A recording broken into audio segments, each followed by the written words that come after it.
Sa ikalawang pagkakataon ay no-show na naman itong majority bloc ng Senado sa panguna ni Senate President Alan Peter Cayetano. Tanging dumating kanina alas 3 ng hapon sa plenary session ay ang solid bloc 11. Ito yung 11 minority senator na pinangunahan ni Senate Minority Leader Vicente Soto III. At matapos yung halos 15 minuto nila na paghihintay ay nilapitan itong si Minority Leader Tito Soto nitong si Senate Secretary Jose Luis Montales at in-inform na tinawagan daw siya ni Senate President Alan Peter Cayetano para sabihan na hindi uli papasok ngayong araw na ito ang majority bloc. Pero wala pang naibigay na dahilan bakit sa ikalawang pagkakataon ay hindi na naman sila sisipot.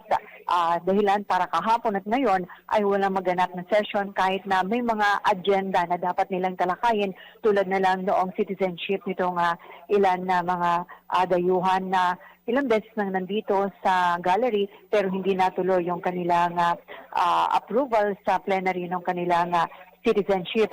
So ang ginawa ngayon ng minority, nagtung sila sa Senate Lounge, nagmi-meeting sila at mamaya daw ay magpapalabas sila ng statement. At may impormasyon tayo na ngayon ay naka-FB Live itong si Senate President Alan Peter Cayetano. So ating alamin kung ano yung kanyang paliwanag bakit sa ikalawang pagkakataon ay hindi na naman sila nagpakita dito sa plenary session. At matatandaan na hanggang bukas na lamang ang session dahil mag-adjourn sinigina ang sesyon ng Kongreso. Para sa Boses ng Pilipino, nagbabalita ng Todong Lakas Patrol 19 Cell Ortega Bueno sa bagong tunog ng DWIC 882.